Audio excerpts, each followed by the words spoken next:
സ്വാഗതം.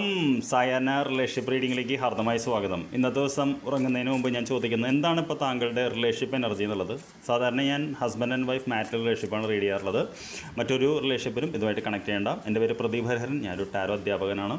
അപ്പോൾ റീഡിംഗ് കാണുന്നതിനേക്കാൾ മുമ്പ് ഒരു സെക്കൻഡ് യൂണിവേഴ്സിലോടൊന്ന് പ്രാർത്ഥിച്ചോളൂ, അല്ലെങ്കിൽ താങ്കൾ ദൈവത്തെയും. കാര്യം നമ്മളങ്ങനെ പറയാറുണ്ട്, കാര്യം ആ കറക്റ്റ് എനർജി കാർഡുകളിലേക്ക് വരാൻ വേണ്ടിയിട്ടാണ്. ഓക്കെ, അപ്പോൾ ഞാൻ കാർഡുകൾ എടുത്തുകൊണ്ടിരിക്കുന്നു. യെസ്, 5 കാർഡുകൾ ഞാൻ എടുത്തിട്ടുണ്ട്. ആദ്യത്തെ കാർഡ് എന്ന് പറയുന്നത് എന്താണ് താങ്കളുടെ എനർജി എന്നാണ് ഞാൻ ചോദിക്കുന്നത്. കാണുന്ന താങ്കളുടെ എനർജി നമ്മൾ കാണുന്ന നൈറ്റ് ഓഫ് സോർട്സ് എന്ന് പറയുന്ന കാർഡാണ്. പൊതുവേ ഈ കാർഡ് വരുമ്പോൾ വളരെ വേഗത്തിൽ കുതിക്കാനുള്ള എനർജിയാണ്. ഒരു കാര്യത്തിൽ ഫോക്കസ്ഡ് ആയിട്ട് ചിന്താപരമായിട്ട് നമ്മളിതിൽ കണ്ടറിയാൻ പറ്റും. നമ്മുടെ ബൈക്കോട്ടിരിക്കുന്ന ഒരു വ്യക്തി ഓടുന്നു, അതായത് താങ്കൾ വളരെ തിരക്ക് കൂട്ടുന്നു എന്നാണ് ഞാൻ കാണുന്നത്.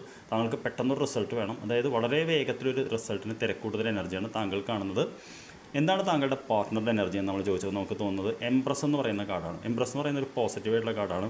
പക്ഷേ ഈ കാർഡ് എന്ന് പറയുന്ന ഒരു അബണ്ടൻസ് എന്ന് പറയുന്ന ഊർജ്ജമാണ്, ഒരു കാത്തിരിപ്പിൻ്റെ ഒരു കാർഡ് കൂടിയാണ്, നമുക്കറിയാമല്ലോ. അപ്പോൾ താങ്കളുടെ പാർട്ട്ണർ എന്ന് പറയുന്ന വ്യക്തി എന്താ പറയുക, വളരെ എംപ്രസ് എന്ന് പറയുന്ന അബണ്ടൻസ്, ഒരുപാട് സമൃദ്ധിയുടെ കാർഡാണ്. ഒരു വിധത്തിൽ സാറ്റിസ്ഫൈഡ് ആണ്, കാത്തിരിപ്പിൻ്റെ ഒരു ഊർജ്ജമാണ് നമ്മൾ കാണുന്നത്. എന്താണ് നിങ്ങൾ രണ്ടുപേരും തമ്മിലുള്ള ഇപ്പോഴത്തെ റിലേഷൻഷിപ്പ് എൻ്റെ എനർജി എന്ന് ചോദിച്ചാൽ നമുക്ക് വന്നിരിക്കുന്ന കാർഡ് 3 ഓഫ് പെൻറ്റക്കിൾസ് എന്ന് പറയുന്ന കാർഡാണ്. 3 ഓഫ് പെൻറ്റക്കിൾസ് എന്ന് പറയുന്നത് ചെറിയ രീതിയിലൊരു ധനപരമായിട്ടുള്ളതാണ്. അപ്പോൾ രണ്ടുപേരും ഓരോ കാര്യങ്ങൾ പഠിച്ചുകൊണ്ടിരിക്കുക എന്നുള്ളതാണ്. 3 ഓഫ് പെൻറ്റക്കിൾസ് എന്ന് പറയുന്നത് ധനത്തിൻ്റെ ഇതുമാണ്.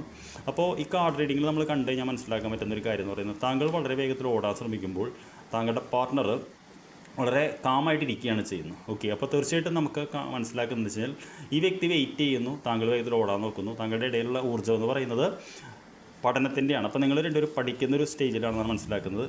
എന്താണ് ഹിഡൻ ഇഷ്യൂ എന്ന് ചോദിച്ചപ്പോൾ 7 ഓഫ് പെൻറ്റക്കിൾസ് എന്ന് പറയുന്നതാണ് ഹിഡൻ ഇഷ്യൂ ആയിട്ട് നിൽക്കുന്നത്. അതായത് ധനത്തിൻ്റെ ഒരു പ്രശ്നമാണ് കാണുന്നത്. അതായത് ഫിനാൻഷ്യൽ ഇതുകൊണ്ടാണ് ഇപ്പോൾ ഈ റിലേഷൻഷിപ്പിൻ്റെ ഇതെന്നാണ് ഇപ്പോൾ ഈ റീഡിങ് കാണുന്നത്. 7 ഓഫ് പെൻറ്റക്കിൾസ് എന്ന് പറഞ്ഞു കഴിഞ്ഞാൽ അത്യാവശ്യം കാശിൻ്റെ ഒരു ഇഷ്യൂ ഉണ്ട് തന്നെയാണ് മനസ്സിലാക്കുന്നത്. എന്താണ് ഗൈഡൻസ് എന്നുകൂടി ഞാൻ ചോദിച്ചു, നമുക്ക് നോക്കാം. ഗൈഡൻസ് പറയുന്ന കിങ് ഓഫ് കപ്സ് എന്ന് പറയുന്ന കാർഡാണ്. കപ്പ് എന്ന് പറയുന്ന ഇമോഷൻ്റെ കാർഡാണ്. കിങ് എന്ന് പറയുന്നത് വൈകാരികമായിട്ട് പക്വത എന്ന കാർഡാണ്. അപ്പോൾ തീർച്ചയായിട്ടും കാർഡ് പറയുന്നത് ഇപ്പോൾ താങ്കൾ പുറമേ ഇതൊന്നും കാണിക്കാതെ വളരെ വൈകാരികമായിട്ട് പക്വതയോടെ മുന്നോട്ട് പോകുമെന്നാണ് പറയുന്നത്. കാരണം താങ്കളുടെ കപ്പൽ പുറകിൽ കാണുന്നുണ്ട്, താങ്കൾക്ക് ആ ഒരു ഡിവൈൻ ഓവർ താങ്കൾക്ക് കാണാം. അപ്പോൾ താങ്കളിപ്പോൾ ഇങ്ങനെ തിരക്ക് പിടിക്കാതെ വളരെ പക്വതയോടുകൂടി താങ്കളുടെ ഹൃദയത്തിന് ഇതുകൊണ്ട് വെയിറ്റ് ചെയ്യാനാണ് പറയുന്നത്. ഈ ഊർജ്ജം 2 ആഴ്ചയിലേക്കാണുള്ളത്. അത് കഴിഞ്ഞാൽ നമുക്ക് വീണ്ടും റീഡ് ചെയ്യേണ്ടി വരും. അപ്പോൾ I wish you good night. നമുക്ക് 2 ദിവസം കഴിഞ്ഞിട്ട് കാണാം. Thank you.